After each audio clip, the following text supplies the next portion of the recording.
Hello 7th class, welcome to YouTube channel. आज हम Hindi reader का लेसन नंबर 10 पढ़ेंगे, जो कि जो चैप्टर जो है हमारा इब्राहिम गारदी के बारे में है। प्रस्तुत कहानी में मराठों के सेनापति इब्राहिम गारदी की अपार देशभक्ति और राष्ट्र प्रेम का सजीव वर्णन किया गया है।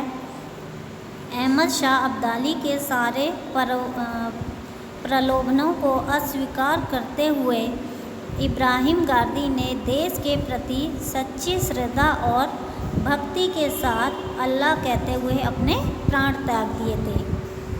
सन 1761 ईस्वी में पानीपत के तीसरे युद्ध में अहमद शाह अब्दाली से मराठे हार गए। मराठों का सेनापति इब्राहिम गारदी बंदी हुआ।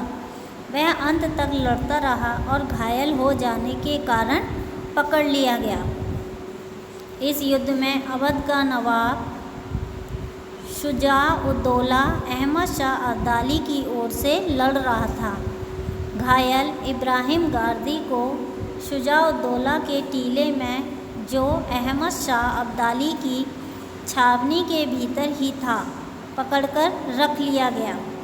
अहमद शाह अब्दाली को इब्राहिम के नाम से ही नफरत थी। इब्राहिम के पकड़े जाने और शुजा-उद-दौला के शिविर में होने का समाचार उसको मिल गया था। इसलिए उसने इब्राहिम को अपने सामने पेश किए जाने के लिए शुजा-उद-दौला के पास दूत भेजा। शुजा-उद-दौला इब्राहिम गारदी की उपस्थिति से इनकार न कर सका। उसने अनुरोध किया, इब्राहिम काफ़ी घायल हो गया है, अच्छा हो जाने पर पेश कर दूंगा। दूत ने अपने शाह का आदेश प्रकट किया, उसको हर हाल में इसी पल जाना होगा। शुजा-उद-दौला का प्रतिवाद छिड़ गया, फिर भी उसने कहा, इब्राहिम मराठों के 10,000 सिपाहियों का सेनापति था। इस समय वह घायल पड़ा है, कम से कम इस वक्त तो उसे नहीं बुलाना चाहिए। दूत नहीं माना। उसको अहमद शाह अब्दाली का स्पष्ट आदेश था। शुजा-उद-दौला को उस आदेश का पालन करना पड़ा और अहमद शाह के सामने इब्राहिम गारदी को लाया गया। अहमद शाह ने पूछा, तुम मराठों की 10 पलटनों के जनरल थे? उसने उत्तर दिया, हाँ था। पहले तुम फ्रांसीसियों के नौकर थे? जी हाँ। फिर हैदराबाद के निज़ाम के यहाँ नौकर हुए? सही है। तुमने निज़ाम की नौकरी क्यों छोड़ दी? क्योंकि निज़ाम के रवैये को मैंने अपने उसूल के खिलाफ पाया था। तुमने फिरंगी जवान भी पढ़ी है? सही है। मुसलमान होकर फिरंगी जवान पढ़ी, फिर मराठों की नौकरी की। खैर, अब तक जो कुछ तुमने किया उस पर तुमको तौबा करनी चाहिए, मतलब शर्म आनी चाहिए। घाव की परवाह न करते हुए इब्राहिम बोला, तौबा और शर्म? आप क्या कहते हैं अफ़गान शाह? आपके देश में अपने मुल्क से मोहब्बत करने और उस पर जान देने वालों को क्या तौबा करनी पड़ती है, और क्या उसके लिए सिर नीचा करना पड़ता है? जानते हो तुम इस वक्त किसके सामने हो और किससे बात कर रहे हो? अहमद शाह ने कठोर वाणी में कहा, जानता हूँ, और ना भी जानता होता तो जान जाता, पर यह यकीन है कि आप खुदा के फरिश्ते नहीं हैं। इब्राहिम बोला, इतनी बड़ी फतह के बाद मैं गुस्से को अपने पास नहीं आने देना चाहता। मुझे ताज्जुब है, मुसलमान होकर तुमने अपनी ज़िंदगी को इस तरह बिगाड़ा। तब आप यह जानते ही नहीं कि मुसलमान किसको कहते हैं। जो अपने मुल्क के साथ गद्दारी करे, जो अपने मुल्क को बर्बाद करने वाले प्रदेशियों का साथ दे, वह मुसलमान नहीं। मुझे मालूम हुआ है कि तुम फिरंगियों के कायल रहे हो। उनकी सादगी में ही तुमने यह सब सीखा है। क्यों? तुम नमाज पढ़ते हो हमेशा 5 वक्त। ये कौन बोलता है? इब्राहिम गारदी। अहमद शाह के चेहरे पर व्यंग भरी मुस्कुराहट आई और आंखों में वध की क्रूरता। बोला, फिरंगी या मराठी जवान में नमाज पढ़ते होंगे। इब्राहिम ने घावों की पीड़ा दबाते हुए कहा, खुदा अरबी, फ़ारसी या पश्तो ज़बान को ही समझता है क्या? वह मराठी या फ्रांसीसी नहीं जानता?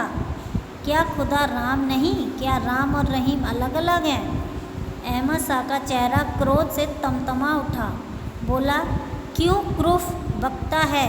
तौबा कर, नहीं तो टुकड़े टुकड़े कर दिए जाएंगे। मेरे स्तन के टुकड़े हो जाने से रूह के तो टुकड़े नहीं होंगे। इब्राहिम ने शांत किंतु दृढ़ स्वर में कहा। घायल इब्राहिम के ठंडे स्वर से अहमद शाह की क्रूरता कुछ कुंठित हुई, मतलब कम हुई। एक क्षण सोचने के बाद बोला, अच्छा, हम तुमको तौबा करने के लिए वक्त देते हैं। तौबा कर लो, हम तुम्हें छोड़ देंगे, अपनी फ़ौज में अच्छी नौकरी भी देंगे। तुम फिरंगी तरीके से कुछ दस्ते तैयार करना। करा में दबे हुए इब्राहिम के होठों पर धीमी हंसी आ गई। अहमद शाह के उस खिलवाड़ को इब्राहिम समाप्त करना चाहता था। उसने कहा, अगर छूट जाऊं तो पूना में ही फिर पलटने तैयार करूं और फिर इसी पानीपत के मैदान में उन अरमानों को निकालूं जिनको आज निकाल न पाया और जो मेरे कलेजे में धधक रहे हैं। अब समझ में आ गया, तुम असल में बुत परस्त हो। ज़रूर हो, लेकिन मैं ऐसे बुत को पूजता हूँ, यानी मूर्ति को पूजता हूँ जो दिल में बसा हुआ है और ख्याल में मीठा है। जिन बुतों को बहुत से लोग पूजते हैं और आप भी, मैं उनकी पूजा नहीं हूँ। हम भी, खबरदार, हाँ आप भी। हर तंबू के सामने मरे हुए सिपाहियों के सिरों के ढेर के इर्द गिर्द जो आपके पठान और रुहेले सिपाही नाच नाच कर जश्न मना रहे हैं, वह सब क्या है? क्या वह है बुत परस्ती नहीं? तुम बदजबान हो रहे हो। तुम्हारा भी वही हाल किया जाएगा जो तुम्हारे सदा शिवराज भाऊ का हुआ है। चकित इब्राहिम के मुंह से निकल पड़ा, क्यों, उनको क्या हुआ? उत्तर मिला, मार दिया गया, सिर काट लिया गया। उफ! घायल इब्राहिम ने दोनों हाथों से सिर थामकर कहा। अब्दाली को उसकी पीड़ा रुचिकर लगी। बोला, तुम लोगों का वह खूबसूरत छोकरा विश्वासराव भी मारा गया। इब्राहिम की बुझती हुई आंखों के सामने और भी अंधेरा छा गया। उसने कुपित स्वर में कहा, विश्वासराव, मेरे मुल्क का ताज, मेरे सिपाहियों के हौसले का ताज। उफ! इब्राहिम गिर पड़ा।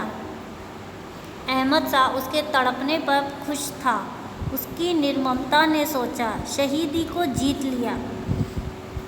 इब्राहिम जरा सा उठकर भरभराते स्वर में बोला, पानी। अब्दाली कड़का, पहले तौबा कर। जहाँ के तहाँ पकड़कर इब्राहिम ने कहा, तौबा? शहीदी कहीं तौबा करता है? तौबा वे लोग जो कैदियों, घायलों, निर्दोषों का कत्ल करते हैं। अब्दाली से नहीं सहा गया। इब्राहिम भी नहीं सह पा रहा था। अब्दाली ने उसके टुकड़े टुकड़े करके वध करने की आज्ञा दी। एक अंग काटने पर इब्राहिम की चीख में से निकला, मेरे ईमान पर पहली नियाज। दूसरे पर छीण स्वर में निकला, हम हिंदू मुसलमानों की मिट्टी से ऐसे सूरमा पैदा होंगे जो वहशियों और जालिमों का नामो निशान मिटा देंगे। अंत में मराठों के सेनापति इब्राहिम गारदी के मुंह से केवल एक ही शब्द निकला, अल्लाह, जिसको फरिश्तों के पंखों पर और इतिहास के पन्नों ने सावधानी के साथ छिपा लिया। इसी के साथ ये चैप्टर ख़त्म होता है। Thank you.